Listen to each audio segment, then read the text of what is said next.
Okay, we're beginning this. My goal is 15 minutes.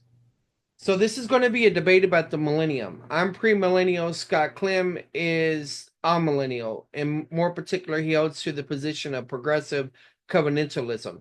Now he's had 22 debates in eschatology in the last a year, if I've counted right, and I've had 31 debates on mainly on free grace in the last 2 years. So just keep in mind how concentrated and focused Clem has been in this particular area. In fact, he put out so much content in this area, I enlisted my team to do reviews and reactions to his various debates. And then I would listen to these while I was working as part of my debate prep. Okay. So, as I said, this debate's about pre-mill versus on-mill. I will seek to lay the groundwork for future debates. The thing is that Scott and I were both free gracers. We're debating the in-house issue, but even non-free gracers can benefit from this. I'm going to be providing a selective argument for premillennialism, meaning it's not exhaustive. I'm going to mainly focus on Satan and being not bound, and also hermeneutical considerations concerning prophecy and the covenants. When I talk about hermeneutical considerations, I'm talking about passage priority versus New Testament priority. Scott Clem believes in New Testament priority. In other words, he works from the New Testament backwards, and I work for whichever passage that we're in. Is one way to put it. The main thing about that is that a text can't mean what it never meant. That's the main issue about that. And then my additional contribution is that covenants are not soteriological, they're sociological. In other words, they're about fellowship, worship, service, those things like that. The Abrahamic covenant has not been fully fulfilled. I don't like the language of fully fulfilled, but we're using it for right now for simplistic purposes. Also, Christ is not yet reigning on the throne of David. The time of the Gentiles has not been fulfilled, and the fullness of the Gentiles has not been fulfilled. So let me just focus on this idea of Satan is not bound. The thing to be asking yourself, are we in a kingdom of peace and righteousness right now? Is that your experience in the world? Do you believe that that relates to that? See, the issue is that you don't even have to believe in a particular time period for the millennium. There's something out there called thematic millennialism, basically the idea that there's a victory of the saints. But the issue is that when we're talking about amillennialism, we're talking about the view that the millennium begins with the binding of Satan. So the real question in this debate is, when did that occur? When was Satan bound? Was it at the cross, or is it in the future? Now, as I already mentioned, as far as the hermeneutic aspect of things, you could see these two different approaches mentioned. I probably won't go into detail about them, but these are some corrections on this. If I need to go into this stuff, I will, as far as the hermeneutical approach.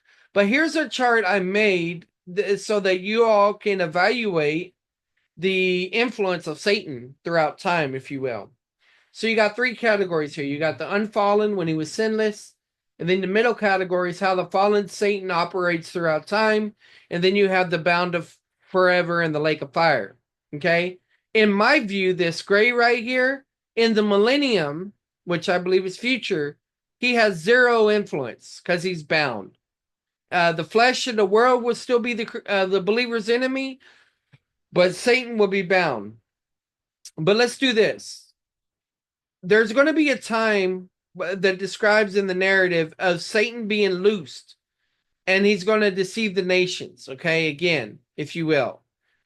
I'm going to put him at a 10 at that point. Okay, and that's when fire comes down and all of that. I'll put him on a scale of 1 to 10. He has most influence during that time right there. I would also put the tribulation at a 10, at least at some point. And at Jesus's public ministry, I would put that as a 9 because it was limited by geography and it was mainly concentrated on Christ. Even the apostles and prophets during that time, I would put that as an 8. Regardless of where you put this at, this gives you an idea to demonstrate how Satan has had great or lesser influence throughout time. But here's the whole point of all this. In Scott's view, it should all be uniform. If Satan is bound, there should be a uniform experience, but that isn't the case. I don't believe that the text indicates this, and I don't believe our experience indicates this. So, going into the argument about the Abrahamic covenant not being fully fulfilled, the first thing I want to mention is that when we talk about the land, the Abrahamic covenant promised three things: land, seed, and blessing. The land, the Abrahamic covenant boundaries are not the entire earth, as we'll see from the passages. So going into this is how I depict things. You have God created the world, that's the bluish color. And then he placed man in the Garden of Eden and gave him a mandate: be fruitful, multiply, subdue the earth. Then we got the flood, and then after all that, then we eventually have Abraham. And Abraham's given a covenant, okay? And then a little bit later, we have the Mosaic covenant, which became the constitution for the theocracy of Israel. And it basically determined how one received the blessings of the Abrahamic covenant. And then within that, you have in this red times when there was a historical fulfillment in part of the Abrahamic covenant. Okay? Keep this in mind. Because notice right here, the red box is gone. That's the Mosaic covenant. So now you have the Abrahamic covenant in play still, and then the world, right? Well, Scott thinks of things like this. Scott thinks the Abrahamic covenant extends to the entire world, and therefore there is no land boundaries for Israel or anything like that, okay? Whereas I would see something more like this, where you still have the orange distinction, but you also have the world distinction of the blue. Now, let me put this more proportionally to size, because look what this passage is saying. To your descendants I have given this land, from the river of Egypt as far as the great river and the Euphrates. So this is essentially from the Suez Canal until Iraq, okay? So this is what we're talking about, guys. This is the Abrahamic covenant, the land boundaries of it. And then the rest of the world is going to be Gentile nations. And yes, Christ is going to be a blessing through the new covenant to these nations. But, right now, this is how things look on a map. Israel, and of course, they actually will own more land than this, but not much more. This is the whole condition of things. Here's a reminder that this is the land they initially possess, but this is the land that's promised them, okay? So I don't believe this has been fulfilled. So that's important, because Scott Clem is going to argue that the blessings go to the entire earth, because that's the whole issue with progressive covenantalism.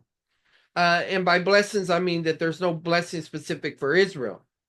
Then we got to deal with the seed aspect of things. The Abrahamic seed is larger than Israel. So we got to look at this as concentric circles.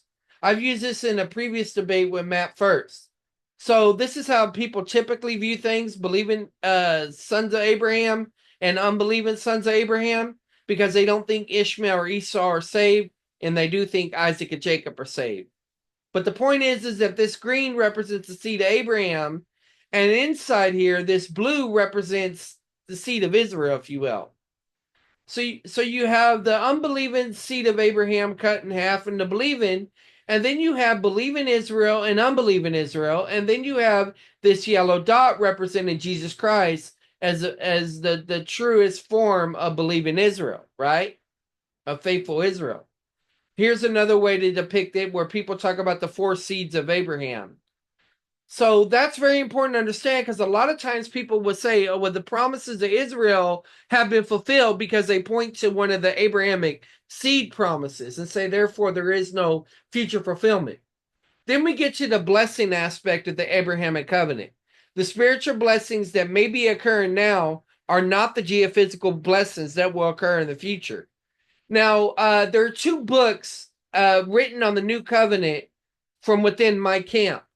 And one of these books, I think Clem's been exposed to, because he mentioned Roy Beecham, who holds to the single covenant Israel only view, and he brought that up in his debate with David Preston. Now, concerning progressive covenantalism, I read Kingdom Through Covenant when it first came out. I haven't read the second edition. I just got it on Logos. But I was at this 2017 Evangelical Theological Society where progressive dispensationalist Craig Blazing and progressive covenantalist Steve Wellum were talking back and forth. I was actually in the audience. This is in a dinner room setting. You can't tell right here. But anyway, so progressive covenantalism is the new kid on the block, right? Well, the reality is that we're seeking to make dispensationalism a lot more clear. We're trying to improve on that, and one term that we use is biblical covenantalism. Okay, when I took dispensationalism class, my professor was influenced by Dr. Reluctant, which is he calls himself a reluctant dispensationalist. Here's some of his books on that issue of biblical theology related to that, focusing on the biblical covenants. Whenever I wrote my paper for dispensationalism about a year ago, I called mine a case for biblical codism because not all codes are covenants. And but I was wrestling around with that stuff, and then I found out that Dr. Hemberry's book kind of address a lot of these issues. But the main distinction is that I don't believe covenants are about salvation, where I think a lot of dispensationalists believe they're about salvation. But remember, this debate is not me convincing you of dispensationalism. It's convincing you of premillennialism. I believe premillennialism is true because Satan is not yet bound, and the millennium doesn't begin until he's bound. Scott thinks that Satan's already bound, and so therefore, whatever he wants to call the kingdom, it's in effect now. The other thing is that the Abrahamic covenant has not been fully fulfilled. Okay, and then also, and here's some additional arguments that we may get into in the midst of discussion, but I don't have time to go into right now, is also we're still in the time of the Gentiles. The time of the Gentiles was from the time of the Babylonian king until the second coming of Christ, whenever another one of the throne will take the throne of David. Also, the fullness of the Gentiles is not complete. We know that from Romans. That seems to be the idea that God has an appointed amount of Gentiles that are going to get saved and serve him before things shift back to the theocracy. And then also, Christ is not yet reigning on the throne of David. Based on previous statements I've heard from Scott Clem and other debates, he seems to believe that Christ is reigning on the throne of David right now. So these are some of the issues that come about. But hopefully y'all will take these in consideration as I begin this journey to debate this topic. God bless.